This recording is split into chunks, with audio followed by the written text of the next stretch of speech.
Volví de viaje y al entrar en mi habitación no encontré mi cama. Mi nuera apareció, sonriendo, y dijo: «Suegra, redecoramos todo. Ahora este cuarto es mío».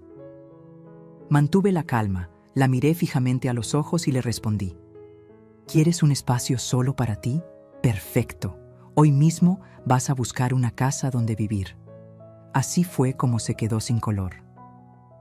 Cuando abrí la puerta de mi casa después de 15 días de ausencia, lo primero que sentí fue que algo estaba mal. El aire olía diferente. A pintura fresca. A perfume caro que no era mío. Dejé mi maleta en la entrada y caminé despacio por el pasillo, con el corazón empezándome a latir más fuerte, como si mi cuerpo supiera algo que mi mente todavía no quería aceptar. Mis pies me llevaron directo a mi habitación. La puerta estaba entreabierta. La empujé con la mano temblorosa, y ahí fue cuando mi mundo se detuvo. Mi cama ya no estaba. Esa cama de madera de caoba donde había dormido durante 25 años, donde había llorado la muerte de mi esposo, donde había cosido la ropa de mis hijos en las madrugadas, había desaparecido. En su lugar había una cama moderna, blanca, con cojines decorativos que parecían sacados de una revista de decoración. Las paredes que yo había pintado de color durazno estaban ahora en gris claro. Mis fotografías, las fotos de mi boda, de mis hijos pequeños, de mi esposo con su sonrisa, ya no estaban colgadas. Sentí que el piso se movía bajo mis pies. «¿Te gusta cómo quedó, suegra?». La voz llegó desde atrás, dulce como miel envenenada. Me giré despacio. Ahí estaba Valeria, mi nuera, recargada en el marco de la puerta con una sonrisa que no le llegaba a los ojos. Llevaba un vestido ajustado color vino, el cabello recién peinado, las uñas perfectamente arregladas. Se veía victoriosa. «¿Qué hiciste?». Mi voz salió más débil de lo que yo quería. «Redecoramos, suegra. La casa necesitaba un cambio. Ya sabes, algo más moderno, más funcional». Se acercó y pasó la mano por la pared gris. «Y bueno, este cuarto es perfecto para mí. Tiene mejor luz, más espacio. Roberto y yo lo necesitábamos». Mis manos empezaron a temblar. Cerré los puños para controlarlas. «¿Dónde están mis cosas? ¿Dónde está mi cama?». Valeria suspiró, como si yo fuera una niña haciendo un berrinche. «En el garaje, suegra. Todo está ahí, bien guardadito. No te preocupes». Hizo una pausa y ladeó la cabeza. «Pensamos que podrías quedarte en el cuarto de visitas. Es más pequeño, sí, pero a tu edad no necesitas tanto espacio, ¿verdad? Además, así no tienes que subir escaleras todos los días». Cada palabra era una bofetada. No grité, no lloré, no le di ese gusto. La miré fijamente a los ojos, esos ojos que ahora brillaban con algo que yo nunca antes había visto: desprecio. Y en ese momento entendí algo que me partió el alma. Para ella, yo no era una persona, era un estorbo, un mueble viejo que había que mover para hacer espacio. Respiré profundo. «¿Quieres un espacio solo para ti?», dije con una calma que ni yo sabía de dónde saqué. Ella sonrió más amplio, creyendo que había ganado. «Perfecto», continué. «Hoy mismo vas a buscar una casa donde vivir». Su sonrisa se congeló. El color se le fue de la cara como si alguien hubiera jalado un interruptor. Abrió la boca, pero no salió ningún sonido. «¿Qué dijiste?». «Lo que oíste, Valeria. Si tanto necesitas tu propio espacio, consíguete una casa. Esta es mía». Pero lo que yo no sabía en ese momento, lo que todavía no podía imaginar, era que esa confrontación era apenas el principio. Porque Valeria no había actuado sola. Y lo que descubriría en los próximos días me iba a destrozar de formas que ni siquiera podía imaginar. Porque cuando confías en las personas que amas, nunca esperas que te claven el cuchillo por la espalda, mucho menos cuando esas personas son tu propia sangre. Si esta historia te está tocando el corazón, suscríbete al canal para seguir conociendo testimonios reales de mujeres que encontraron su fuerza cuando todo parecía perdido. Valeria me miraba como si yo hubiera perdido la razón. Soltó una risa nerviosa, de esas que suenan falsas incluso para quien las hace. «Suegra, no puedes hablar en serio. ¿Echarnos? Pero si Roberto es tu hijo, esta es también su casa. Esta casa la compré yo, dije, y mi voz ahora sonaba más firme. La pagué yo, ladrillo por ladrillo, con el sudor de mi frente, y nadie me pidió permiso para tocar mis cosas. En ese momento apareció Roberto en el pasillo, mi hijo, el niño que llevé en mi vientre, que crié sola después de que su padre muriera, al que le di todo lo que tenía y lo que no tenía. Venía en pants y camiseta, con cara de recién levantado, aunque ya eran las 3 de la tarde. ¿Qué pasa? ¿Por qué están gritando?, preguntó, rascándose la cabeza. Tu esposa convirtió mi habitación en la suya, le dije, sintiendo cómo la rabia empezaba a romper la calma que había mantenido. Sin preguntarme, sin siquiera avisarme. ¿Tú sabías? Roberto evitó mi mirada. Se quedó viendo el piso, como cuando era niño, y yo lo descubría en una mentira. Mamá, Valeria dijo que era una sorpresa. Que queríamos renovar la casa para que se viera mejor. No pensé que... ¿No pensaste? Lo interrumpí. ¿O no quisiste pensar? Valeria se acercó a él y le tomó del brazo, en un gesto que pretendía ser protector pero que a mí me pareció posesivo. Roberto, tu mamá está exagerando. Solo hicimos unas mejoras. La casa estaba muy anticuada, con muebles viejísimos. Lo hicimos por el bien de todos. ¿Por el bien de todos?, repetí, sintiendo cómo algo caliente me subía por el pecho. ¿Dónde está el bien para mí en todo esto? Roberto finalmente me miró. Mamá, cálmate. No es para tanto. Podemos arreglar el cuarto de visitas bien bonito para ti. Incluso podemos... No quiero que me arreglen nada, lo corté. Quiero mi cuarto, quiero mis cosas, quiero que me respeten en mi propia casa. El silencio que siguió fue denso, incómodo. Valeria apretó más el brazo de Roberto. Suegra, creo que estás siendo un poco egoísta, dijo ella, y su tono ahora había cambiado, era más frío. Esta casa es grande, tiene 4 habitaciones. ¿Por qué tú necesitas la más grande si estás sola? Roberto y yo necesitamos espacio. Pensamos en tener un bebé pronto y... Entonces búsquense su casa para ese bebé, dije. Roberto suspiró, frustrado. Mamá, no seas así. ¿A dónde vamos a ir? Aquí vivimos, aquí está nuestro hogar. Tu hogar, repetí despacio, dejando que las palabras colgaran en el aire. ¿Y el mío qué? Necesitaba ver mis cosas. Necesitaba confirmar con mis propios ojos que esto no era una pesadilla. Bajé las escaleras hacia el garaje con Roberto y Valeria siguiéndome. Cuando abrí la puerta, el olor a humedad me golpeó la cara. Ahí estaban, mis muebles, mi cómoda antigua de madera, la que había sido de mi madre, mi cama desarmada, recargada contra la pared, mis cajas. Abrí una con manos temblorosas y encontré mis fotografías tiradas sin cuidado, algunas con los marcos rotos. La foto de mi boda con Luis, el vidrio estrellado justo sobre su cara sonriente. Sentí que algo dentro de mí se rompía. Con cuidado las guardamos, suegra, dijo Valeria desde atrás, pero su voz sonaba hueca, sin convicción. Tomé la fotografía rota entre mis manos. Luis me miraba desde el pasado, joven, feliz, sin saber que moriría apenas 12 años después y me dejaría sola criando a nuestros hijos.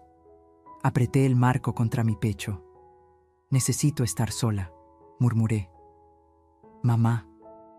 Roberto intentó acercarse. Que necesito estar sola, grité, y mi voz rebotó en las paredes del garaje. Se fueron.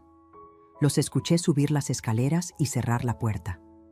Me quedé ahí, sentada en el piso frío del garaje, rodeada de mi vida empaquetada en cajas de cartón como si no valiera nada. Lloré. Lloré como no lloraba desde el funeral de Luis. Pero estas lágrimas eran diferentes. No eran de tristeza por una pérdida inevitable. Eran de rabia, de traición, de dolor tan profundo que me costaba respirar. Porque una cosa es perder a alguien por muerte. Otra muy distinta es que los vivos te borren, te descarten, te traten como si fueras un estorbo en tu propia casa. Esa noche dormí en el cuarto de visitas, o intenté dormir. La cama era pequeña, el colchón duro, y desde ahí podía escuchar las risas de Valeria y Roberto en mi habitación. En algún momento de la madrugada, los escuché hacer el amor. Y yo, la dueña de esa casa, estaba ahí acostada en un cuarto que olía a desuso, mirando el techo, preguntándome en qué momento mi vida se había convertido en esto.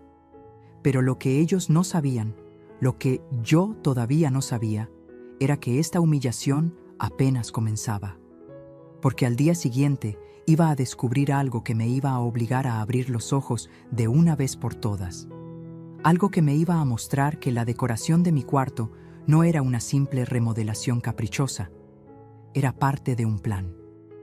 Un plan que venían trazando desde hacía meses, y yo había estado tan ciega, tan confiada, que no vi las señales hasta que fue demasiado tarde, o tal vez no tan tarde.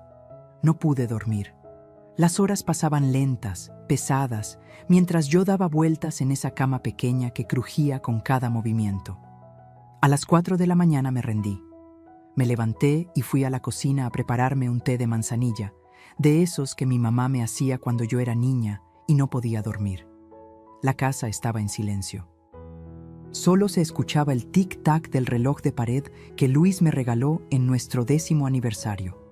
Me senté en la mesa de la cocina, con la taza caliente entre las manos, y los recuerdos me invadieron como olas. Recordé cuando Luis y yo éramos jóvenes y soñábamos con tener nuestra propia casa.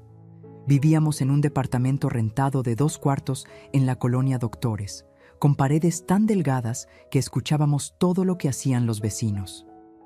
Luis trabajaba como mecánico y yo vendía tamales en las mañanas. Ahorrábamos cada peso, cada maldito peso. Recordé el día que encontramos el terreno. Era un lote vacío en Iztapalapa, lejos del centro, sin servicios, pero era lo único que podíamos pagar. 200,000 pesos que tardamos 8 años en juntar. Cuando firmamos las escrituras, Luis me cargó y dio vueltas conmigo en medio del terreno polvoriento. «Aquí vamos a construir nuestro futuro, mi amor», me dijo. Yo tenía 32 años. Él, 35. Nunca llegamos a construir juntos. 2 años después del accidente, Luis murió cuando un coche se pasó el alto y lo atropelló camino al trabajo. Yo me quedé sola con Roberto de 15 años y Lucía de 12. Sin dinero, sin casa propia todavía, pero sí con un terreno y una promesa que había hecho frente a su tumba. Nuestros hijos iban a tener ese hogar. Tomé 2 trabajos, 3 a veces.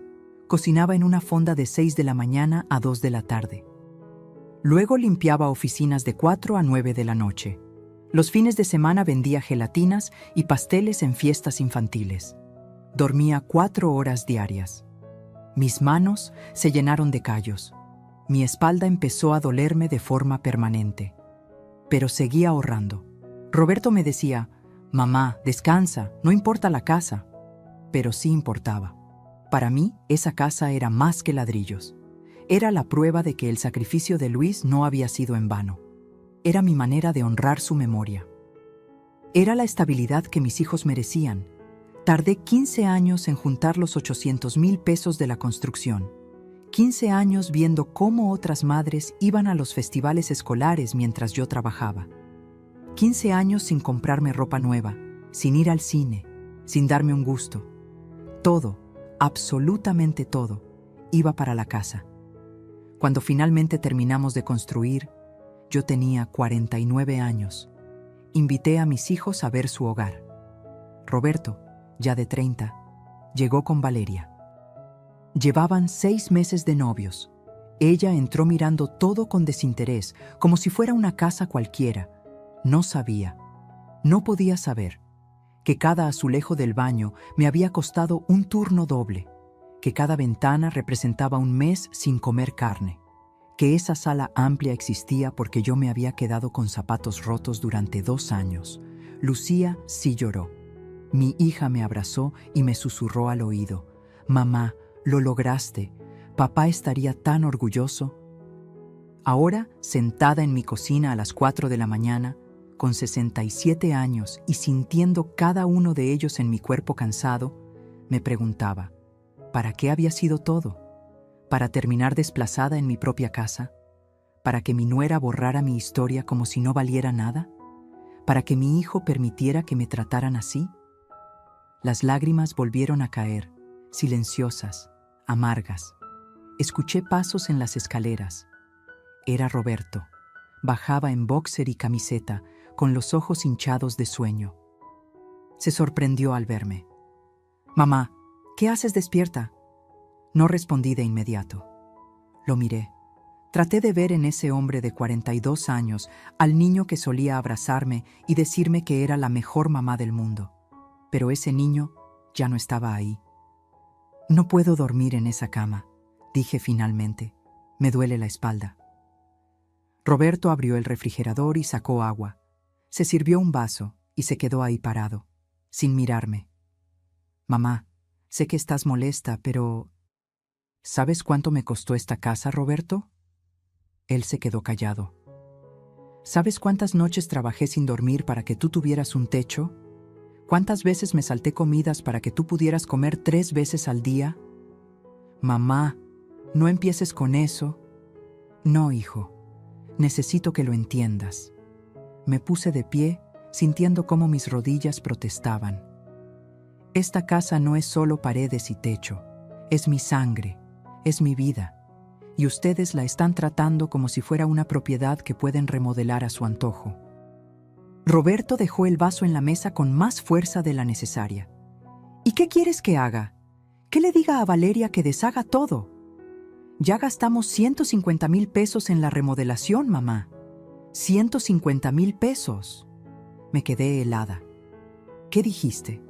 La pintura, los muebles, la decoradora, todo eso cuesta. ¿Y de dónde sacaron ese dinero? Roberto desvió la mirada. Tenemos nuestros ahorros, pero algo en su tono me decía que estaba mintiendo. Lo conocía demasiado bien. Cuando mentía, se rascaba la nuca y evitaba mirarme a los ojos, justo como estaba haciendo ahora. Roberto, mírame, no lo hizo. Mírame. Levantó la vista y en sus ojos vi algo que me asustó. Culpa, culpa profunda. ¿Qué hicieron?, pregunté, sintiendo cómo el miedo empezaba a trepar por mi espalda. Nada, mamá. Solo mejoramos la casa. Es todo. ¿Usaron mi dinero? No. ¿Entonces qué? Silencio. Un silencio que pesaba toneladas. Roberto terminó su agua de un trago y se dirigió a las escaleras. Vuelvo a dormir. Estás paranoica. Me quedé sola otra vez en la cocina, pero ahora el miedo se había instalado en mi pecho como un puño cerrado, porque yo conocía a mi hijo y sabía cuando me escondía algo grande. Al día siguiente iba a empezar a buscar respuestas. Iba a abrir cajones, revisar papeles, hacer preguntas, y lo que iba a descubrir me iba a romper el corazón en pedazos más pequeños todavía. Porque a veces el dolor más grande no viene de los extraños. Viene de las personas que juraron amarte.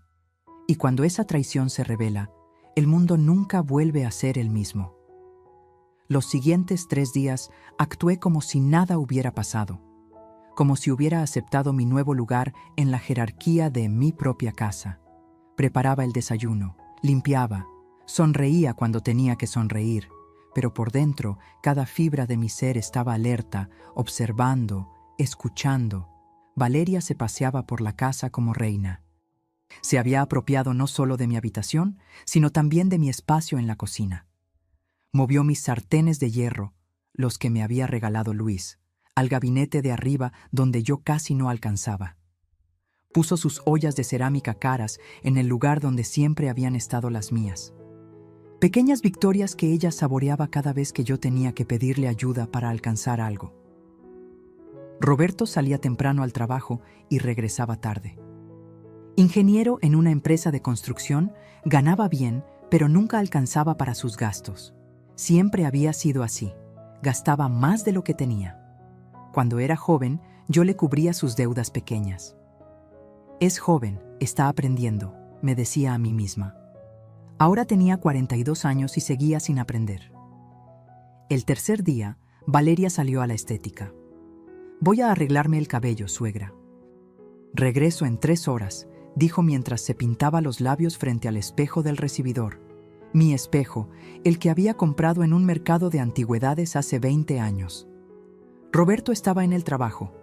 La casa quedó vacía, silenciosa. Era mi oportunidad.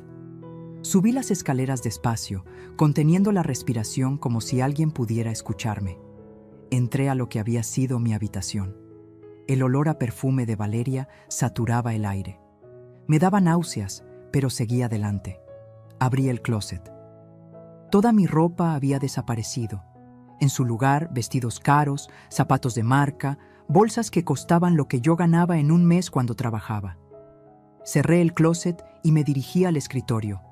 Era un mueble nuevo, moderno, de vidrio. Sobre él había una laptop cerrada. No la toqué. No sabía usar esas cosas de tecnología, pero abrí los cajones. Papeles.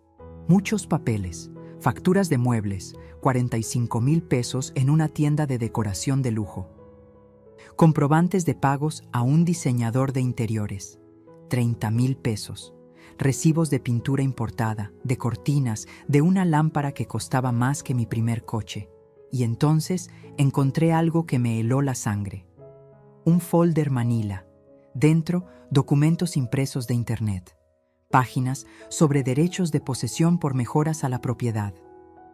Artículos legales marcados con resaltador amarillo.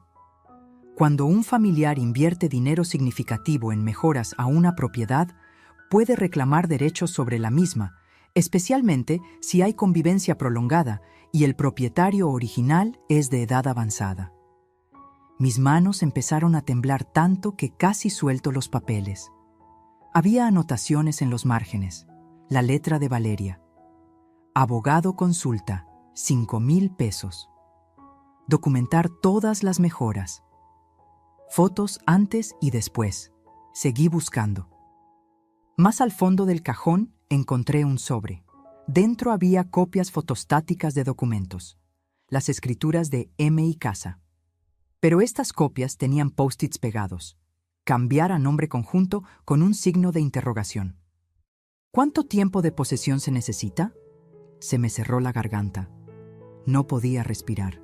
Valeria no había redecorarlo porque sí. Estaba construyendo un caso. Estaba documentando inversiones para reclamar derechos sobre mi casa. Sobre la casa que yo había construido con el sudor de 15 años de trabajo. Saqué mi celular, uno viejo que Lucía me había regalado, y tomé fotos de todo con manos temblorosas. No sabía bien cómo funcionaba la cámara, pero apreté botones hasta que escuché el clic. Guardé todo exactamente como estaba y salí de la habitación. Bajé a la cocina. Me serví un vaso de agua, pero no podía tragar. El agua se me atoraba en la garganta junto con el nudo de traición que crecía y crecía. Necesitaba más información. Esperé a que cayera la noche. Roberto llegó a las 9, cansado. Fue directo a bañarse. Valeria estaba viendo la televisión en la sala, en mi sillón favorito, comiendo palomitas que dejaba caer en el piso sin recogerlas. Me fui a dormir temprano, o eso fingí. A las 11 de la noche escuché que Valeria hablaba por teléfono. Su voz venía del jardín trasero. Me levanté sin hacer ruido y me acerqué a la ventana del cuarto de visitas que daba al jardín. Las cortinas delgadas me permitían ver sin ser vista. Ahí estaba ella, caminando entre mis macetas de geranios, el celular pegado a la oreja. «Ya casi es nuestra, mamá, te lo juro». Su voz sonaba emocionada, triunfal. «La vieja está confundida, dice que nos va a echar pero no puede. Roberto es su hijo, este es su hogar también». Silencio mientras escuchaba a su madre del otro lado. «No, ella no sabe nada del préstamo todavía. Roberto le tiene miedo, no le va a decir». Se rió. «Imagínate su cara cuando se entere que usamos la casa como garantía. Pero para entonces ya vamos a tener todo arreglado». Mi corazón dejó de latir. ¿Préstamo? ¿Garantía? «Mira, mamá, el plan es simple», continuó Valeria. «Seguimos invirtiendo en mejoras. Mientras más dinero metamos, más fuerte nuestro caso legal. El abogado dijo que si ella intenta echarnos, podemos contrademandar por las inversiones.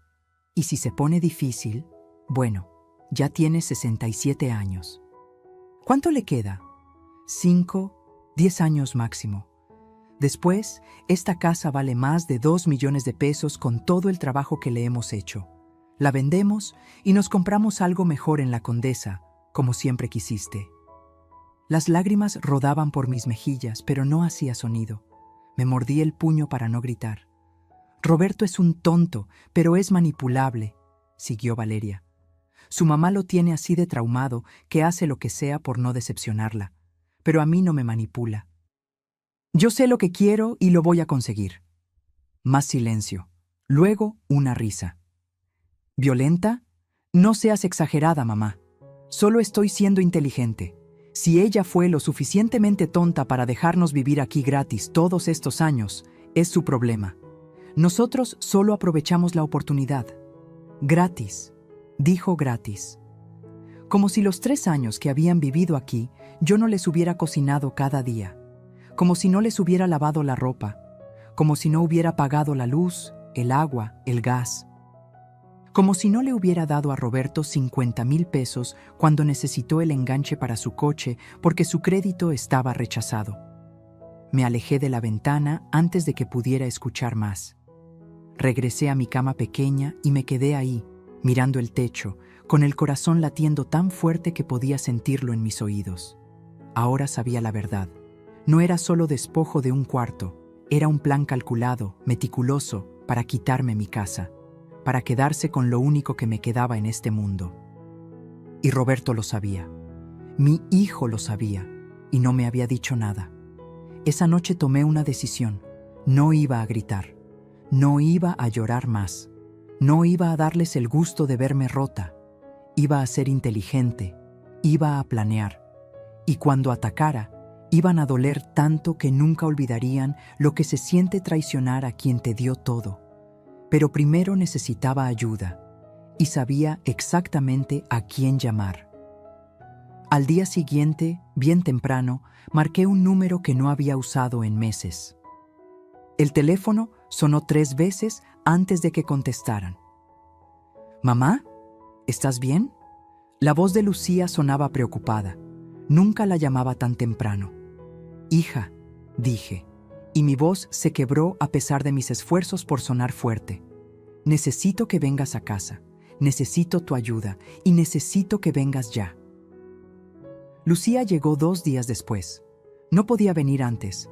Tenía audiencias programadas en su despacho de abogados en Guadalajara, pero me prometió que vendría el fin de semana. Esos 2 días fueron los más largos de mi vida.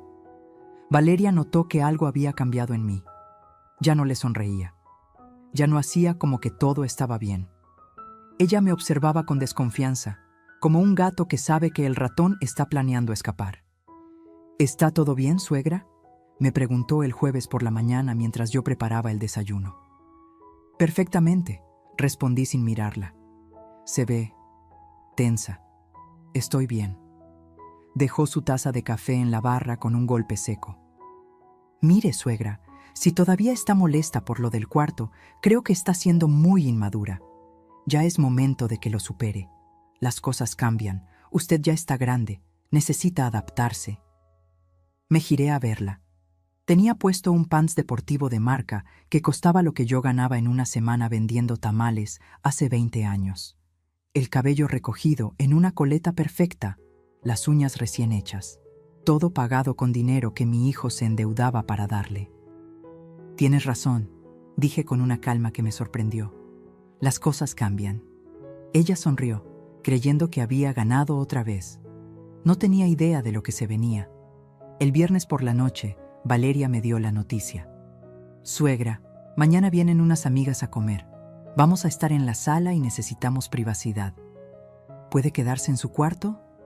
Ah, y si pudiera preparar algo rico, se lo agradeceríamos. Ya sabe, sus enfrijoladas están buenas. Haga esas». No era una pregunta, era una orden. Roberto estaba sentado en el sillón viendo el fútbol en la televisión. No dijo nada. Ni siquiera volteó a verme. ¿A qué hora?, pregunté. Como a la 1 de la tarde. Y suegra, por favor, póngase algo presentable. No esa bata vieja que siempre usa. Esa noche casi no dormí. Sabía que Lucía llegaría en la mañana. Sabía que necesitaba aguantar solo un poco más. Pero no imaginaba que antes de que mi hija llegara, iba a vivir la humillación más grande de mi vida. Sábado, 11 de la mañana.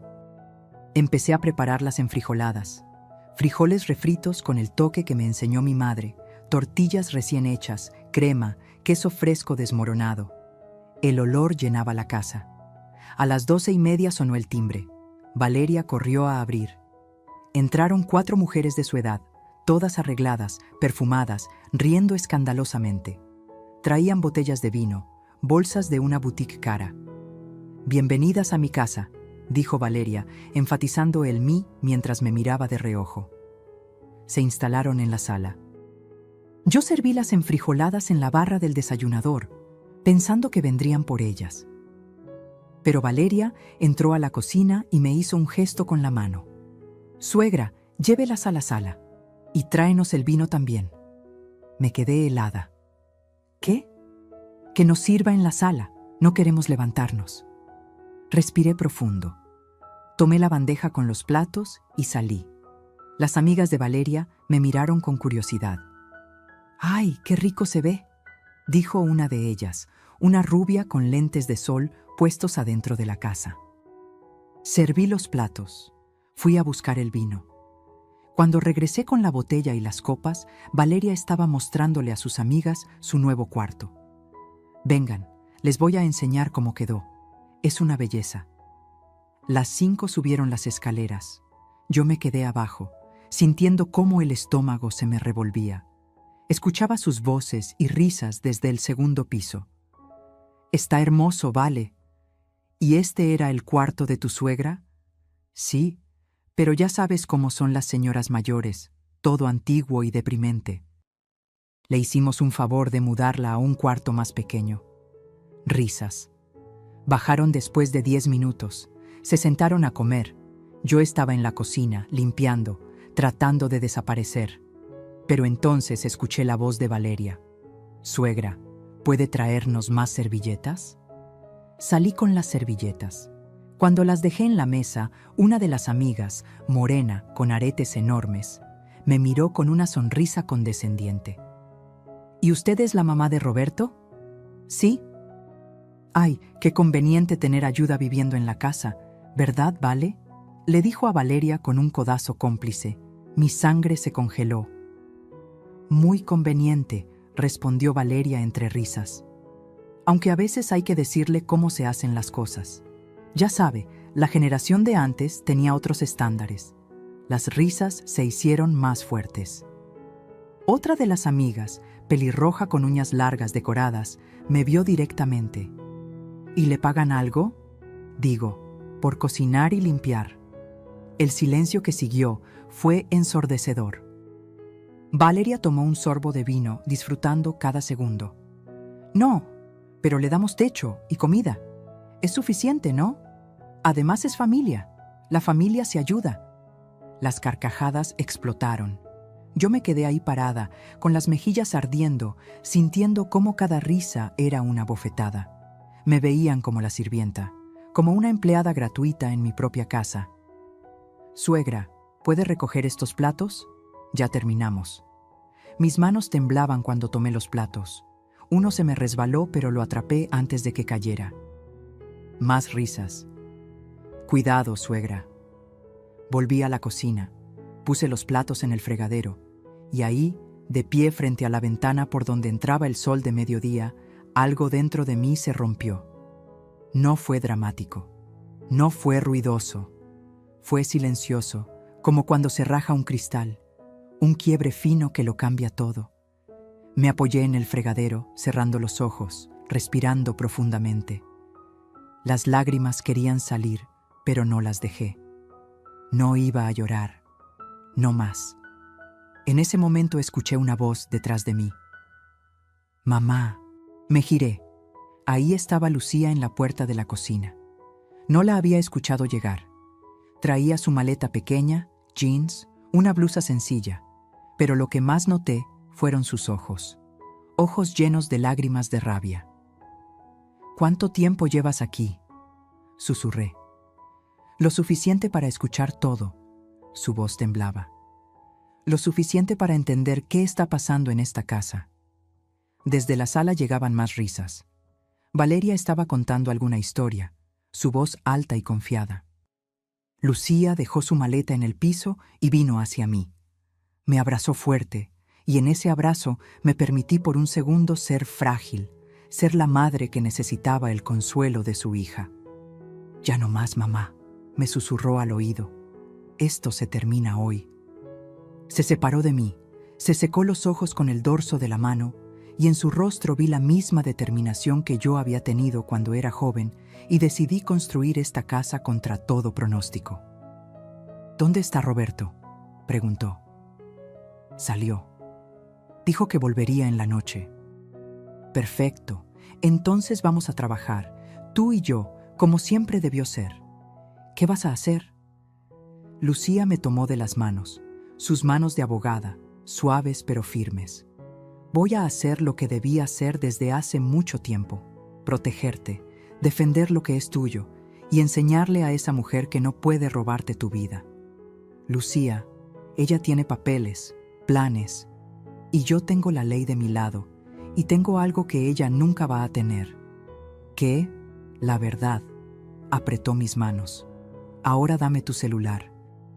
Necesito ver esas fotos que me dijiste por teléfono, y luego vamos a revisar cada documento de esta casa, cada papel, cada recibo. Vamos a construir un caso tan sólido que cuando terminemos, Valeria va a desear nunca haber puesto un pie en esta casa». Desde la sala, la voz de Valeria gritó: «¡Suegra! ¡Más vino!». Lucía me miró. Yo la miré a ella, y por primera vez en días sonreí. No una sonrisa feliz, una sonrisa de guerra. «Ve tú», le dije a Lucía. «Preséntate. Quiero ver su cara cuando sepa que ya no estoy sola». Mi hija asintió, se acomodó el cabello y salió de la cocina con pasos firmes. La seguí unos metros atrás.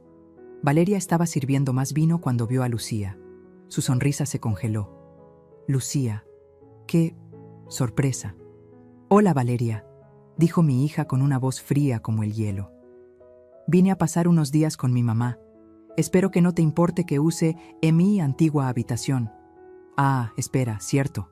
Ahora es tuya, ¿no?». El silencio en la sala fue absoluto. Las amigas de Valeria nos miraban sin entender qué estaba pasando. Valeria trató de recuperar el control. «Claro que no hay problema. Puedes quedarte en el otro cuarto de visitas. No te preocupes. Ya me acomodé en el cuarto con mamá». Lucía sonrió, pero no fue una sonrisa amable. «Tenemos mucho de qué hablar. Cosas legales, sobre propiedades, herencias, esas cosas. ¿Verdad, mamá?». Todas las miradas se volvieron hacia mí. «Así es, hija», dije, y mi voz salió más firme de lo que había sonado en días. «Muchas cosas que revisar». Vi cómo el color se le iba de la cara a Valeria, y supe que ella sabía. Sabía que su juego había terminado, que la suegra tonta, manipulable, que podía despojarse de todo, acababa de llamar refuerzos. Y estos refuerzos no iban a jugar limpio. Las amigas de Valeria se fueron media hora después. El ambiente se había puesto incómodo, tenso, como cuando todos saben que hay una tormenta a punto de estallar, pero nadie quiere ser el primero en hablar de ello. Valeria las despidió en la puerta con besos falsos y promesas de verse pronto, pero yo podía ver cómo le temblaban las manos cuando cerraba la puerta. Lucía y yo estábamos sentadas en la mesa del comedor. Mi hija había sacado su laptop, una delgada y plateada que brillaba bajo la luz, y había extendido papeles por toda la mesa. Yo le había pasado mi celular con las fotos que tomé del escritorio de Valeria. «Esto es grave, mamá», dijo Lucía mientras revisaba las imágenes, agrandándolas con los dedos en la pantalla. «Muy grave». Valeria entró a la sala. Se había quitado los tacones y caminaba descalza, tratando de verse casual, pero yo notaba cómo sus ojos no dejaban de mirar los papeles en la mesa. ¿Qué están haciendo? Lucía levantó la vista. Revisando documentos, asuntos legales de mamá. No te preocupes. ¿Qué documentos? Los de la casa, respondí yo, mirándola fijamente. Las escrituras, los pagos, todo lo que demuestra quién es la dueña de esta propiedad. Valeria se cruzó de brazos. Nadie está diciendo que no sea tu casa, suegra. ¿Ah, no? Lucía sacó su celular y presionó la pantalla. De repente, una voz llenó la sala. La voz de Valeria hablando por teléfono en el jardín. Ya casi es nuestra, mamá. La vieja está confundida. Ella no sabe nada del préstamo todavía. Grabé todo aquella noche sin que ella lo supiera. Mi celular viejo tenía una función de grabadora que Lucía me había enseñado a usar meses atrás. El color se le fue de la cara a Valeria. Abrió la boca, pero no salió ningún sonido. Siéntate, dijo Lucía con voz de abogada, esa voz que no acepta un no como respuesta. Valeria se quedó parada. He dicho que te sientes. Valeria obedeció, dejándose caer en el sillón como si sus piernas ya no pudieran sostenerla. Lucía detuvo la grabación. Ahora vamos a hablar y vas a decirme la verdad. ¿Qué préstamo? Yo no sé de qué hablas. ¡No me tomes por idiota! El grito de Lucía me sorprendió hasta a mí. Mi hija siempre había sido tranquila, medida. Tengo la grabación. Tengo fotos de documentos legales que estuviste investigando sobre derechos de posesión. Tengo recibos de 150,000 pesos en remodelaciones que no fueron autorizadas por la dueña de esta casa. Así que te voy a preguntar una vez más. ¿Qué préstamo? Valeria se mordió el labio. Sus ojos se llenaron de lágrimas, pero yo ya no sentía compasión. Solo quería respuestas. Roberto, empezó con voz quebrada. Roberto sacó un préstamo. ¿De cuánto? Silencio. ¿De cuánto? 250,000 pesos. Sentí como si me hubieran golpeado en el estómago. 250,000 pesos. Más de lo que costó construir parte de esta casa. ¿Y usaron qué como garantía? Preguntó Lucía, aunque por su tono ya sabía la respuesta. La casa, susurró Valeria. Pero no es lo que piensas. ¿No es lo que pienso? Lucía se puso de pie, caminando alrededor de Valeria como un abogado interrogando a un testigo. Usaron la casa de mi madre, sin su conocimiento, sin su firma, como garantía para un préstamo. ¿Tienes idea de que eso es fraude? La firma sí la tenemos, explotó Valeria. Roberto falsificó. Se tapó la boca, pero ya era tarde. Las palabras habían salido. El mundo se detuvo. ¿Qué acabas de decir? Mi voz salió apenas como un susurro. Valeria empezó a llorar en serio ahora, con sollozos que sacudían su cuerpo. No queríamos hacerlo así, pero necesitábamos el dinero. Roberto tiene deudas, muchas deudas que tú no sabes, mamá. Tarjetas de crédito, préstamos personales. Si no pagábamos, iban a demandarlo, a meterlo a prisión. ¿Y su solución fue robar la casa de su madre? La voz de Lucía era de acero. ¿Falsificar su firma? Íbamos a arreglar todo antes de que te dieras cuenta. Valeria me miraba con desesperación. El plan era remodelar la casa, aumentar su valor y luego venderla. Con ese dinero pagaríamos el préstamo y te daríamos tu parte. Íbamos a comprarte un departamento pequeño, cómodo, donde no tuvieras que preocuparte por nada. Donde no estorbara. Terminé la frase por ella. Se hizo un silencio pesado. ¿Y las investigaciones legales sobre derechos de posesión? Continuó Lucía. ¿También eran parte de ese plan tan generoso? Valeria no respondió. Eso pensé. Lucía volvió a su laptop. Mamá, dame las escrituras de la casa. Me levanté con piernas temblorosas y fui a mi cuarto, al cuarto de visitas donde ahora dormía. Del fondo de mi maleta saqué un sobre amarillo donde guardaba los documentos más importantes de mi vida. Las escrituras estaban ahí, protegidas en una funda de plástico. Se las llevé a Lucía. Ella las revisó cuidadosamente, pasando cada página con atención de abogada. «Aquí está», dijo después de unos minutos. «Cláusula de protección conyugal. Papá fue muy inteligente cuando redactó esto con el notario. La casa está únicamente a nombre de mamá. Para cualquier transacción, venta o usar la propiedad como garantía, se necesita su firma certificada ante notario con 2 testigos. Y aquí dice específicamente que nadie puede transferir derechos ni crear gravámenes sin el consentimiento explícito de la propietaria». Miró a Valeria con ojos que podían cortar cristal. «Lo que significa que cualquier documento que hayan firmado con un prestamista es nulo, completamente inválido. Y si falsificaron la firma de mi madre, no solo están cometiendo fraude patrimonial, están cometiendo un delito federal». Valeria estaba pálida como la muerte.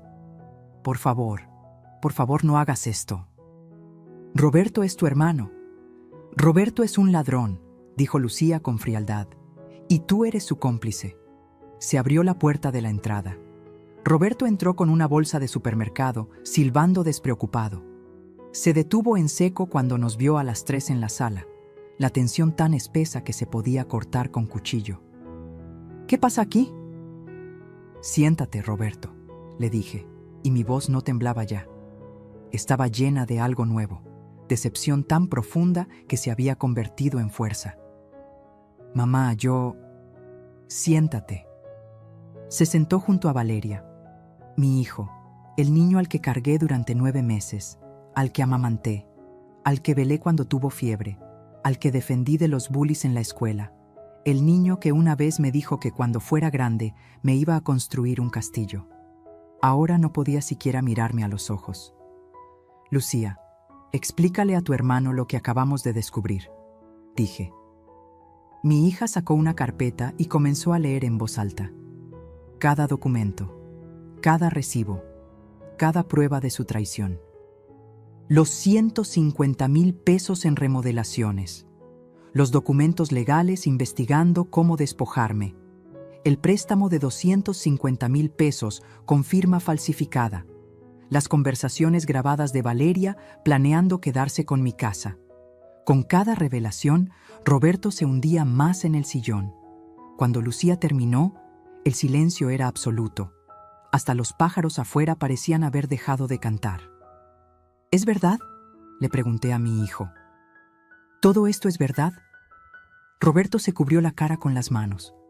«Mamá, las deudas, no sabía qué hacer, iba a pagarte todo, te lo juro. No me respondiste. ¿Falsificaste mi firma?». Levantó la vista. Tenía los ojos rojos. «Sí». Esa palabra simple cayó como una piedra en un pozo sin fondo. «Entonces, esto es lo que va a pasar», dijo Lucía tomando el control. «Tienen 48 horas para salir de esta casa. Van a llevarse solo su ropa y sus pertenencias personales. Todos los muebles que compraron con dinero del fraude se quedan aquí». «¡No puedes echarnos!», gritó Valeria. «Esta casa también es de Roberto. Es su herencia». «Era su herencia», la corregí. «Hasta que decidió robarme en vida». «Mamá, por favor». Roberto se arrodilló frente a mí. Lágrimas reales corrían por su cara. «Por favor, dame otra oportunidad. Voy a arreglar todo. Voy a conseguir el dinero. Voy a...». «¿Vas a qué, Roberto? ¿Vas a devolverme mi dignidad? ¿Vas a borrar el hecho de que permitiste que me trataran como sirvienta en mi propia casa? ¿Vas a hacer que olvide que firmaste documentos con M.I. nombre sin mi permiso?». «Mamá, no». Me puse de pie. «Durante 42 años te di todo. Mi juventud, mi salud, mi vida entera. Y cuando finalmente necesitaba que me cuidaras, que me respetaras, decidiste traicionarme de la peor manera posible. Mamá, yo te amo.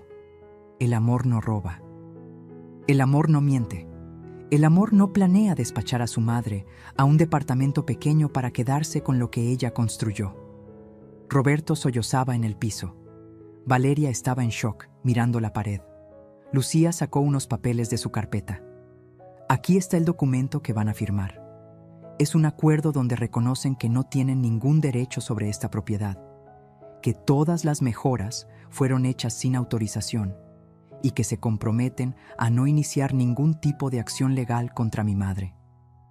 Si no lo firman, mañana mismo presentamos cargos por fraude patrimonial ante la Fiscalía. ¿Y si lo firmamos?, preguntó Valeria con voz apenas audible. Si lo firman y se van sin problemas, no los demandamos. Es así de simple. Roberto miró el documento. Luego me miró a mí. Mamá, si firmo esto, ¿me vas a perdonar algún día? La pregunta flotó en el aire. Y yo me pregunté, ¿podría perdonar algo así? ¿Podría algún día volver a confiar en el hijo que me había traicionado de esta manera? No lo sé, respondí con honestidad. Tal vez algún día, pero no hoy, y no pronto. Roberto tomó el bolígrafo que Lucía le extendía. Con mano temblorosa, firmó el documento. Valeria hizo lo mismo, sus lágrimas manchando el papel. 48 horas, repitió Lucía. Y si se atreven a dañar algo, a robar algo, o a causar cualquier problema, olvidemos el acuerdo y van directo a la cárcel. Se levantaron como zombis y subieron las escaleras. Los escuchamos caminar por el segundo piso, abrir cajones, hablar en susurros. Me dejé caer en el sillón. Todo el peso de los últimos días cayó sobre mí de golpe. Empecé a temblar. Lucía se sentó a mi lado y me abrazó. Ya pasó, mamá.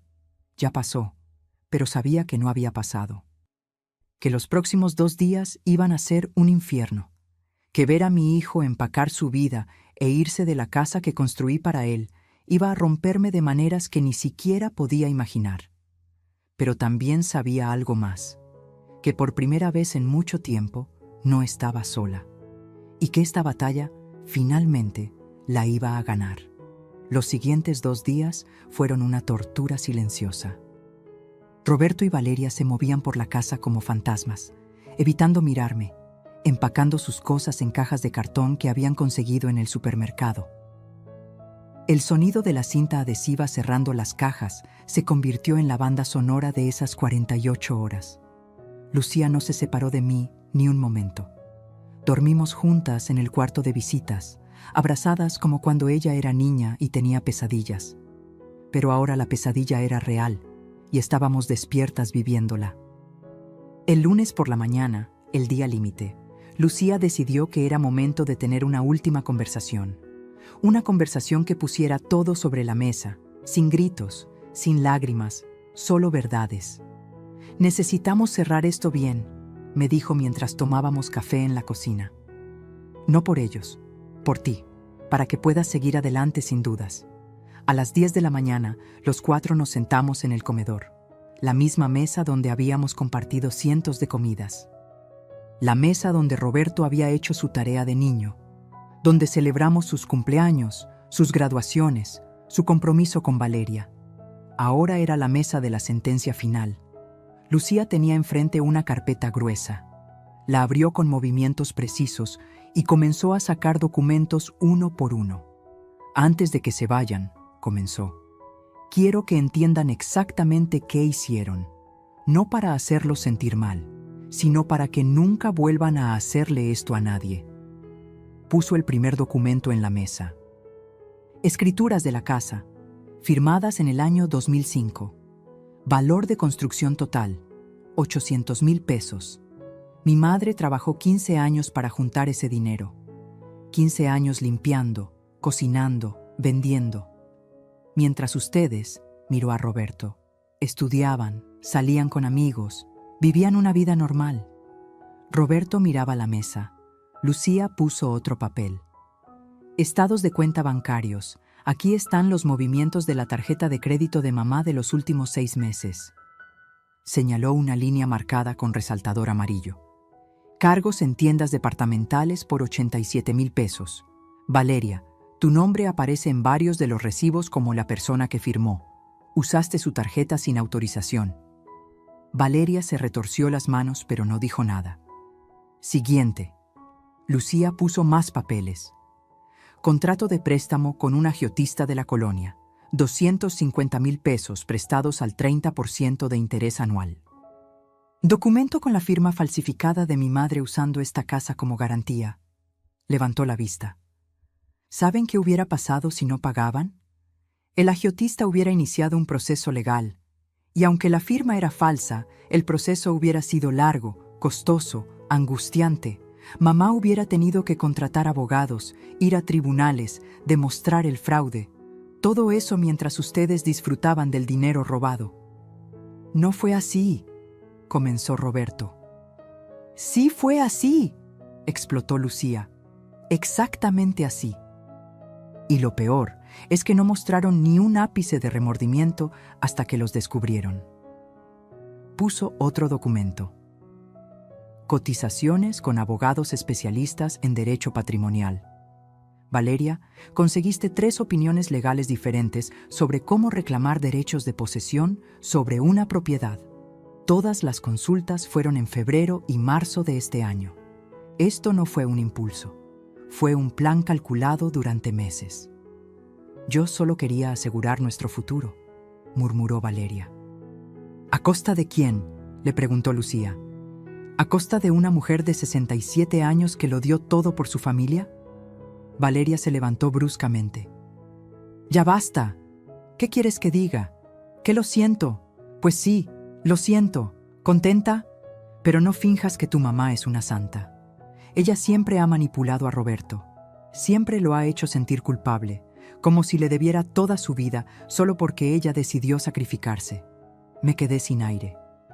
¿Cómo te atreves?, empecé. ¡Es la verdad! Valeria tenía las mejillas rojas, los ojos brillantes. Siempre es: mamá sufrió tanto, mamá trabajó tanto, mamá se sacrificó tanto. ¿Y sabes qué? Sí, lo hizo, pero esa fue su decisión. Roberto no le pidió que se matara trabajando. Él solo quería una madre, no una mártir que le cobra cada peso invertido. Roberto le puso la mano en el brazo. Vale, basta. No, Roberto, ya no voy a callar. Se giró hacia mí. Sé que cometimos errores, sé que nos equivocamos. Pero tú tampoco eres perfecta, suegra. Siempre tratando de controlar la vida de Roberto, siempre metiéndote en nuestro matrimonio, siempre comparándome con tu vida perfecta de sacrificio. Las palabras dolían. Dolían porque había una pequeña verdad en ellas. Tal vez sí había sido demasiado presente. Tal vez sí había usado mi sacrificio como arma emocional sin darme cuenta. Tienes razón, dije, y todos me miraron sorprendidos. No soy perfecta, y tal vez sí cometí errores como madre. Tal vez presioné demasiado. Tal vez les recordé demasiadas veces todo lo que hice por ustedes. Me puse de pie mirando a Roberto a los ojos. Pero nada de eso justifica lo que hiciste. Nada de eso justifica robarme, falsificar mi firma, planear despojarme de lo único que me queda. Si estabas molesto conmigo, debiste hablarlo. Si sentías que te presionaba, debiste poner límites, pero no tenías derecho a destruirme. Roberto tenía lágrimas corriendo por las mejillas. Mamá, yo nunca quise destruirte. Solo me sentí tan presionado. Las deudas, el trabajo, Valeria queriendo una casa mejor, y yo sin poder darle nada. Y estaba esta casa, tan grande, solo para ti. Y pensé que si pudiéramos quedárnosla, todo se arreglaría. ¿Y mi opinión? ¿Mi voluntad? ¿Eso no importaba? Pensé que no te darías cuenta hasta que fuera muy tarde, dijo, y la honestidad brutal de sus palabras fue como un puñetazo. Pensé que para cuando te dieras cuenta ya estaría todo arreglado legalmente y tendrías que aceptarlo. Ahí estaba, la verdad desnuda. No fue un error, no fue un impulso. Fue un plan deliberado para robarme mi casa antes de que pudiera defenderme. Lucía puso el último documento en la mesa. Nuevo testamento de mamá. Lo redactamos ayer con el notario. En él se especifica que esta casa, al momento de su muerte, pasará completamente a mi nombre. Roberto queda explícitamente excluido de cualquier herencia relacionada con esta propiedad. Puede impugnar si quiere, pero con toda la evidencia que tenemos, no ganará. Roberto palideció. ¿Me estás desheredando? Sí, respondí, y mi voz no tembló. Porque un hijo que roba a su madre no merece heredar nada de ella. Pero siempre dijiste que la casa era para tus hijos, para nosotros dos. Era para mis hijos, pero tú decidiste dejar de ser mi hijo el día que falsificaste mi firma. El silencio que siguió fue devastador. Roberto rompió a llorar, sollozos profundos que sacudían todo su cuerpo. Valeria lo abrazó, pero incluso ella parecía entender que no había vuelta atrás. «Pueden irse», dijo Lucía. «Su plazo se cumplió hace 1 hora. Les dimos tiempo extra, pero ya no más. Tienen 2 horas para terminar de empacar y salir. Después de eso, si siguen aquí, llamamos a la policía». Roberto se levantó tambaleándose. Me miró una última vez. «¿No hay nada que pueda hacer para que me perdones?». La pregunta colgó en el aire. Y yo me pregunté, ¿qué podría hacer? ¿Qué acciones podrían borrar esta traición? No lo sé, Roberto.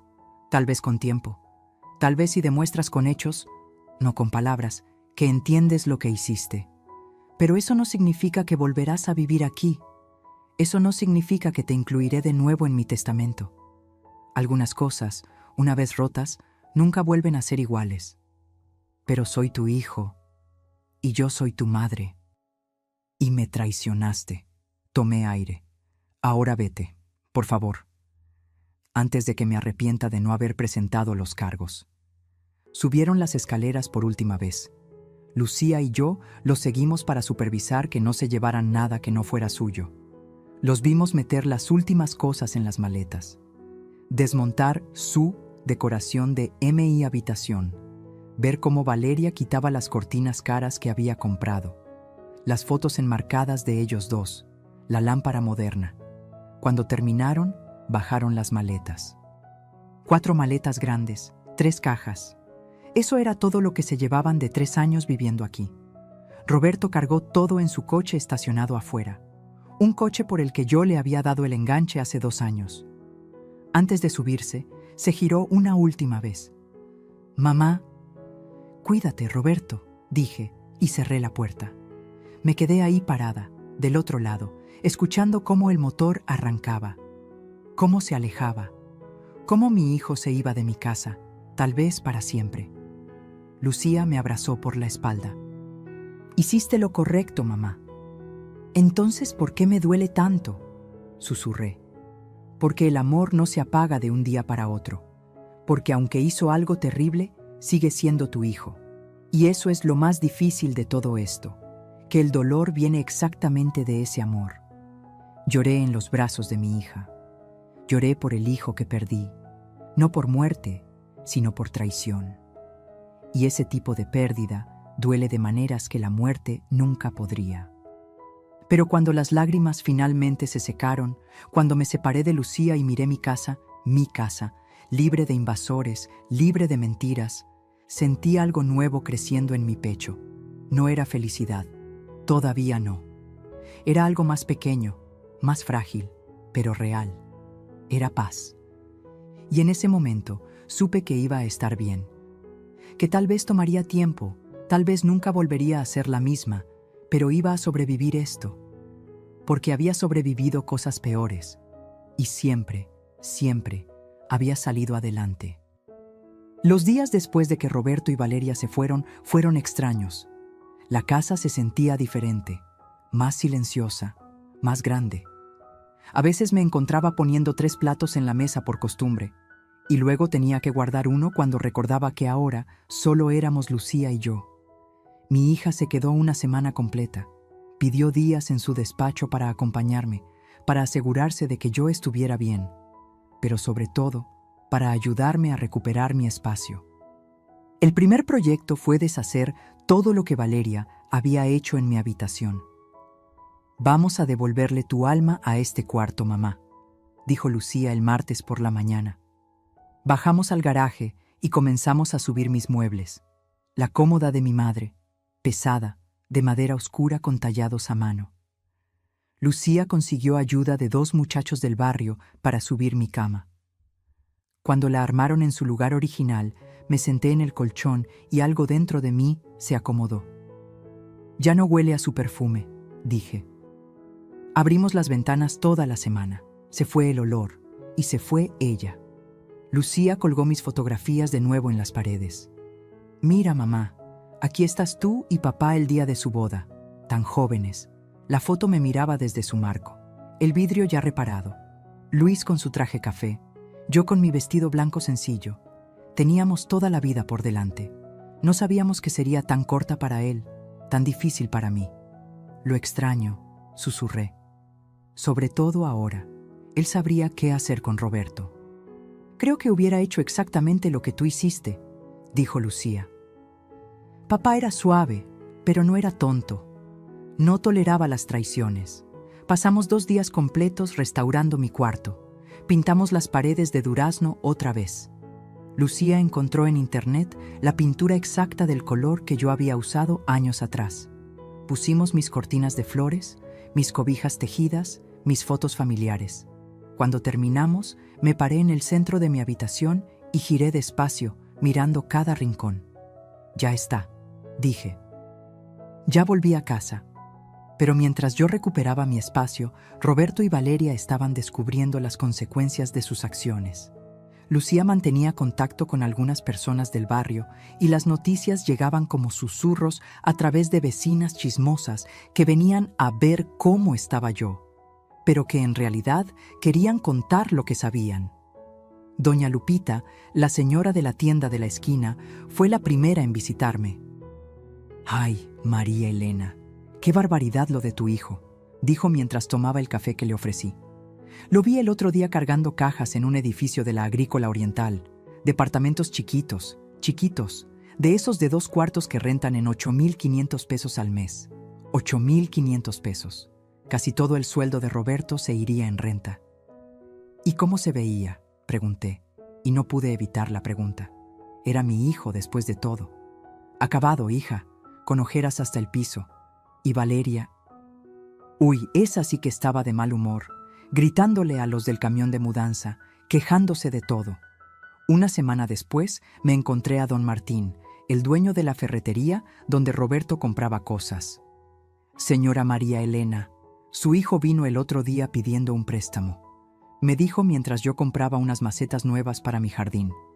Le dije que no podía ayudarlo, pero se veía desesperado. Decía que los cobradores lo estaban buscando. Que el agiotista ese a quien le debía está mandando gente a su trabajo. El agiotista. El préstamo de 250,000 pesos. Sin la casa como garantía, ¿cómo iba a pagar Roberto? Lucía investigó por su cuenta y me contó lo que descubrió. Roberto está tratando de renegociar la deuda, me dijo una noche mientras cenábamos. Pero el agiotista no quiere. Le está cobrando intereses sobre intereses. La deuda ya creció a 320,000 pesos. Y sin bienes que ofrecer, no puede pedir otro préstamo para pagar este. ¿Y en su trabajo? Ahí está otro problema. Lucía picó su comida sin ganas. Uno de los cobradores fue a buscarlo a la oficina. Hizo un escándalo en la recepción. El jefe de Roberto se enteró de las deudas y del fraude. No lo corrieron, pero lo bajaron de puesto. Ya no es ingeniero supervisor, ahora es asistente. Le bajaron el sueldo casi a la mitad. Me llevé la mano al pecho. Por más que Roberto me hubiera herido, seguía siendo mi hijo. Y escuchar cómo su vida se desmoronaba me dolía de formas complicadas. ¿Y Valeria? Esa sí que está sufriendo. Lucía casi sonrió, pero fue una sonrisa triste. Tuvo que buscar trabajo por primera vez en años. La vi en el supermercado hace 2 días. Estaba poniendo una solicitud de empleo como cajera. La imagen de Valeria, siempre tan arreglada, tan presumida, trabajando como cajera era difícil de imaginar. 2 semanas después del desalojo, recibí una llamada. Era un número desconocido. Dudé antes de contestar. «Bueno, María Elena, soy Claudia, la mamá de Valeria». Me tensé. La madre de Valeria, la que le decía a su hija que era inteligente por intentar robarme mi casa. «¿Qué quiere?» «Necesito hablar contigo». Su voz sonaba cansada. ¿Podemos vernos? No tengo nada que hablar con usted. Por favor, solo media hora. Te prometo que vale la pena. Algo en su tono me hizo aceptar. Quedamos de vernos en una cafetería cerca de mi casa al día siguiente. Claudia llegó puntual. Era una mujer de mi edad, bien vestida, pero con el rostro marcado por el cansancio. Se sentó frente a mí y pidió un café negro. «Gracias por venir», dijo. «Tiene 20 minutos», respondí, fría. Suspiró profundo. «Vengo a pedirte perdón, en nombre de mi hija y en el mío propio». «¿Perdón?» Yo sabía lo que Valeria estaba planeando. Me lo contó todo, y en lugar de detenerla, la alenté. Sus ojos se llenaron de lágrimas. Pensé que era astuta, que estaba asegurando su futuro. No pensé en ti, no pensé en que estábamos destruyendo a una familia. ¿Y ahora sí piensa? Ahora veo a mi hija destrozada, llorando todas las noches, trabajando en empleos que odia, viviendo en un departamento donde se escucha todo de los vecinos. Y lo peor es que Roberto la culpa. Dice que todo fue idea de ella, que él nunca hubiera hecho nada si ella no lo presionaba. ¿Y era así? Claudia negó con la cabeza. No lo sé. Creo que ambos tuvieron culpa, pero Roberto es cobarde. Prefiere culparla a ella que aceptar su responsabilidad. Y Valeria, mi hija está pagando un precio muy alto. ¿Cómo debe ser? Lo sé. Claudia tomó su café con manos temblorosas. Solo vine a decirte que lo siento, y que si algún día puedes perdonar a Valeria, ella está arrepentida. De verdad. Me quedé mirándola. Esta mujer que había alentado a su hija a robarme, que había participado en el plan, ahora venía arrepentida porque todo salió mal. El perdón no se pide, Claudia, se gana. Y su hija tiene un camino muy largo por delante si quiere ganárselo. Lo entiendo. Y dígale algo de mi parte, que aprenda la lección. Que nunca, nunca intente construir su felicidad sobre la destrucción de otra persona. Porque la vida tiene maneras de cobrar esas cuentas, siempre. Claudia asintió, se terminó su café y se fue. No la volví a ver. Esa noche, Lucía y yo cenamos en el jardín. Había comprado luces navideñas y las colgué en los árboles, aunque no era época navideña. Solo quería que mi casa se sintiera alegre otra vez. «¿Cómo te sientes, mamá?», preguntó Lucía. «Extraña», admití. «Triste, enojada, aliviada, todo al mismo tiempo. Es normal. Perdiste a tu hijo pero recuperaste tu casa. Es un intercambio doloroso. ¿Crees que algún día Roberto vuelva? Que se disculpe de verdad». Lucía se quedó pensando. «No lo sé, mamá. Tal vez. O tal vez nunca encuentre el valor. Algunos hijos nunca aprenden. ¿Y yo? ¿Podré perdonarlo? Eso solo tú lo sabes. Y solo el tiempo te lo dirá. Miré mi casa iluminada con lucecitas de colores, mi jardín con mis geranios creciendo sanos, mi espacio recuperado, mi dignidad restaurada, y supe que, perdonara o no a Roberto, yo iba a estar bien, porque había aprendido la lección más importante de todas, que el amor no significa permitir el abuso, que poner límites no es crueldad, que protegerte a ti misma no te hace mala madre, te hace humana y te hace fuerte. Lucía tuvo que regresar a Guadalajara después de 2 semanas. Su trabajo la necesitaba, su vida estaba allá. Me abrazó fuerte en la puerta antes de irse. «¿Estarás bien sola, mamá?» «Estaré bien», le dije, y esta vez no era mentira. «Te llamo todos los días, y si necesitas algo, lo que sea, me tomas un avión y estoy aquí en 3 horas». «Lo sé, hija. Anda, vete tranquila». La vi alejarse en su coche y me quedé en la puerta, sintiendo el sol de la mañana en la cara. La casa estaba en silencio, pero ya no era un silencio incómodo, era paz. Los siguientes meses fueron de reconstrucción, no solo de mi hogar, sino de mí misma. Contraté a don Fermín, un señor del barrio, para que me ayudara a reparar cosas que se habían roto con el tiempo, goteras que había ignorado, puertas que chirriaban, ventanas que no cerraban bien. Poco a poco, la casa volvió a ser lo que siempre debió ser, mi santuario. Volví a cocinar, pero ahora cocinaba para mí, con tiempo, con amor. Hacía mis platillos favoritos sin preocuparme por el gusto de nadie más. Mole cuando se me antojaba, chiles en nogada fuera de temporada, tamales dulces solo porque sí. Y mientras yo sanaba, las noticias sobre Roberto y Valeria seguían llegando. No las buscaba, pero el barrio tiene ojos y oídos en todas partes. Don Fermín me contó que Roberto había vendido su coche. Lo vi en el metro el otro día, señora María Elena. Su hijo en el metro, a las 6 de la mañana, apretado con toda la gente. Se veía derrotado, sin coche, sin buen sueldo, con deudas creciendo. La vida le estaba cobrando cada peso robado. Doña Lupita me contó sobre Valeria. La vi en el mercado comprando lo más barato de todo. Jitomates machucados, el pollo que ya está por vencer. Y cargaba todo en bolsas del súper porque ya ni para carrito tiene. Antes venía aquí presumiendo sus bolsas de marca, ¿te acuerdas? Me acordaba. Valeria siempre llegaba con bolsas de Liverpool, de Palacio, mostrando sus compras como trofeos. Ahora buscaba ofertas en el mercado como cualquier persona común. Pero la historia que más me impactó llegó 3 meses después del desalojo. Era un sábado por la tarde. Yo estaba en el jardín regando mis plantas cuando sonó el timbre. Fui a abrir y me encontré con una mujer que no conocía. 30 y tantos años, bien vestida, con cara de pocos amigos. ¿María Elena Fuentes? Sí, soy yo. Soy Gabriela Montes, abogada. Represento al señor Julio Estrada, el prestamista a quien su hijo Roberto le debe 320,000 pesos.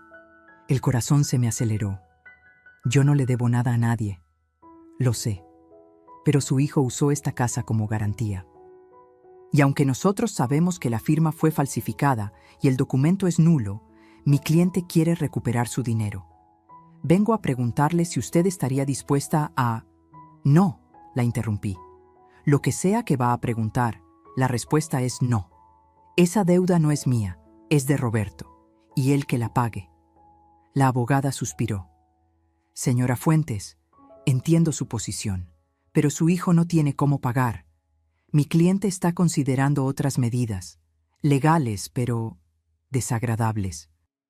¿Me está amenazando? No, señora, solo le informo. Roberto presentó una denuncia alegando que usted sabía del préstamo y que ahora se niega a ayudarlo. Es mentira, lo sabemos, pero quería que lo supiera. Sentí que la sangre me hervía. Mi hijo presentó una denuncia contra mí. Hace 2 semanas. Fue desestimada inmediatamente porque no tenía ninguna base legal, pero lo hizo. Cuando la abogada se fue, me senté en el sillón sintiendo que el mundo daba vueltas. Roberto no solo me había robado, no solo me había traicionado, ahora intentaba culparme a mí de sus deudas. Llamé a Lucía de inmediato. Mamá, respira, respira, me decía del otro lado de la línea. Esa denuncia no tiene ningún valor. Es un intento desesperado de Roberto de sacarse el problema de encima. ¿Cómo pudo hacer eso, Lucía? ¿Cómo pudo intentar meterme en sus problemas después de todo? Porque está asustado, porque es cobarde y porque todavía no ha aprendido que las acciones tienen consecuencias. Pues entonces que aprenda de la manera difícil. Y así fue.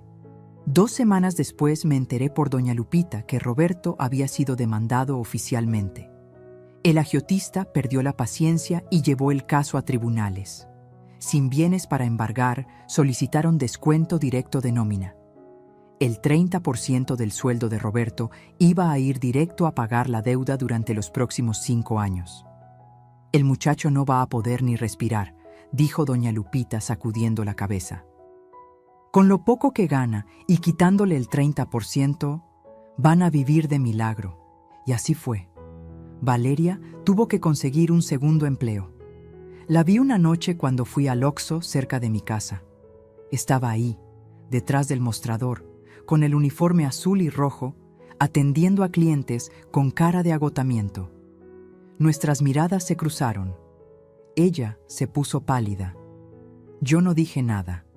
Pagué mis cosas y me fui. Pero vi en sus ojos todo lo que había perdido. Su arrogancia, su seguridad, su plan perfecto de una vida fácil. La justicia no siempre llega con golpes dramáticos. A veces llega así, lenta, constante, como agua que desgasta la piedra. 4 meses después del desalojo, recibí una llamada de un número que no reconocía.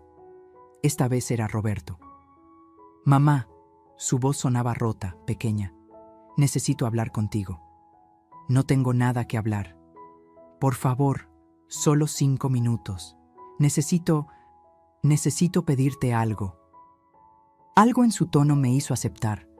Nos vimos en el mismo café donde había hablado con Claudia. Roberto llegó irreconocible. Había bajado de peso. Tenía canas que no tenía antes, ojeras profundas, la ropa arrugada. Se sentó frente a mí y no pudo mirarme a los ojos. «Gracias por venir», murmuró. «¿Qué quieres, Roberto?» «Vengo a disculparme, de verdad, sin excusas, sin justificaciones. Lo que hice fue imperdonable. Te robé, te traicioné, intenté quitarte lo que era tuyo. Y luego, como cobarde, traté de culparte de mis propios errores». Las palabras sonaban sinceras, pero yo ya no sabía si podía creer en él. «¿Y qué esperas que haga con esa disculpa?» «Nada. No espero tu perdón. No lo merezco. Solo necesitaba que lo supieras. Que cada día me despierto con el peso de lo que hice. Que no puedo dormir pensando en tu cara cuando descubriste todo. Que he perdido a mi madre por mi propia estupidez. ¿Valeria sabe que estás aquí?» Valeria y yo nos separamos. Me quedé en silencio. No funcionó. Cuando el dinero se acabó, cuando tuvimos que enfrentar la realidad, nos dimos cuenta de que no teníamos nada más. Nuestro matrimonio estaba construido sobre comodidades y apariencias. Sin eso, solo quedaba el resentimiento. Se frotó la cara. Se fue con su madre hace 2 semanas. Firmamos el divorcio ayer. ¿Y viniste a contarme esto por qué? Porque necesitaba que supieras que estoy pagando, que la vida me está cobrando cada error. Y que aunque no puedo arreglar lo que rompí, voy a pasar el resto de mi vida tratando de ser mejor persona. No por ti, por mí. Porque no quiero terminar solo, amargado, sin nada ni nadie. Me quedé mirándolo. Mi hijo. El hombre que había sido un niño dulce que me traía flores del jardín. El que me abrazaba y me decía que era su heroína. ¿Dónde se había perdido ese niño? Roberto, no sé si algún día pueda perdonarte completamente. No sé si nuestra relación va a volver a ser lo que era, pero... Tomé aire. Te deseo que encuentres paz, que aprendas de esto y que nunca, nunca le hagas a nadie lo que me hiciste a mí. ¿Eso significa? No significa nada todavía. Significa que estoy abierta a ver qué hace con su vida de ahora en adelante. Las palabras son fáciles, Roberto. Los hechos son lo que cuenta. Se le llenaron los ojos de lágrimas. Gracias, mamá. Es más de lo que merezco. Se levantó para irse. Antes de salir del café, se giró. Te amo, mamá. Siempre te he amado. Y siento tanto haberte lastimado. Lo vi irse, caminando despacio, con los hombros caídos, y sentí algo extraño en el pecho. No era perdón, todavía no. Pero tal vez era el principio de algo, un camino muy largo hacia la sanación, porque la justicia poética no siempre significa destrucción total. A veces significa darle a alguien la oportunidad de reconstruirse desde las cenizas de sus propios errores. Y tal vez, solo tal vez, Roberto lo lograría. O tal vez no. Pero esa ya no era mi responsabilidad. Mi única responsabilidad ahora era conmigo misma, y por primera vez en mucho tiempo, yo estaba bien.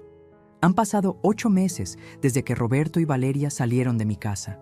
8 meses que se sienten como una vida entera. Ahora, cuando me despierto por las mañanas, lo primero que hago es abrir las cortinas de mi habitación y dejar que entre el sol. La luz llena el espacio y toca cada objeto que recuperé. La cómoda de mi madre, las fotografías en las paredes, la colcha tejida que me regaló mi hermana cuando inauguramos la casa. Todo está en su lugar. Y yo también. He aprendido a vivir sola otra vez. No es soledad triste, de esa que aplasta el pecho. Es soledad elegida, tranquila, mía. Lucía viene a visitarme una vez al mes. Se queda el fin de semana y cocinamos juntas, como cuando ella era niña. Me enseña a usar mejor mi celular. Ahora hasta puedo hacer videollamadas. Me muestra fotos de su vida en Guadalajara, de su trabajo, de sus amigas. Me cuenta sus planes.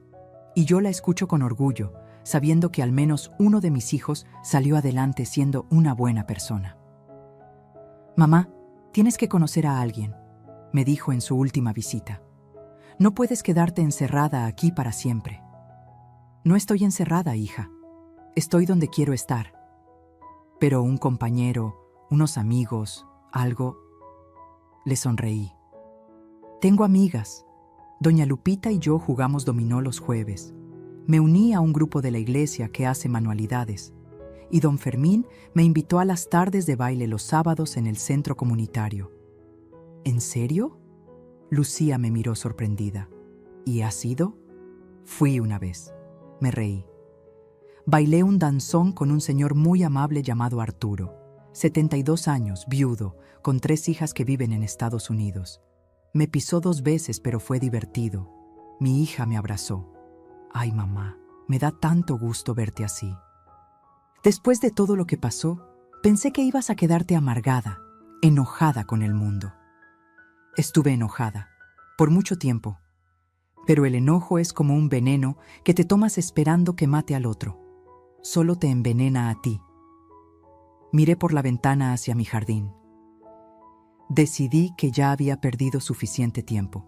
No iba a perder más alimentando rencores. Esa noche, cuando Lucía se fue a dormir, me quedé sola en la sala. Saqué una caja vieja de debajo de mi cama. Adentro estaban todas las cartas y dibujos que Roberto me había hecho cuando era niño. «Para la mejor mamá del mundo», decía uno con su letra infantil torcida.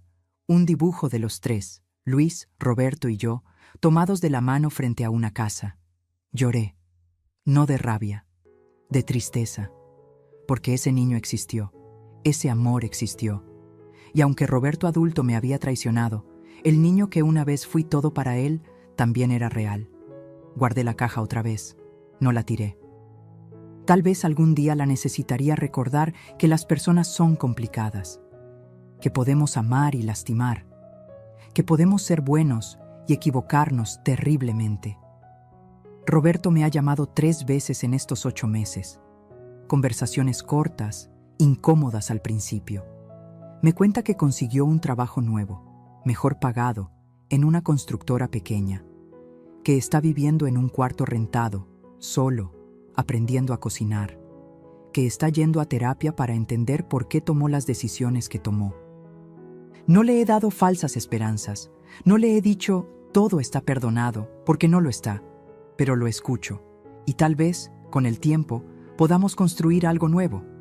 No lo que teníamos antes, eso murió, pero tal vez algo diferente, más honesto, más real, o tal vez no, y también está bien, porque aprendí que el amor de madre no significa sacrificarte hasta desaparecer, no significa permitir que te pisoteen porque son tu sangre.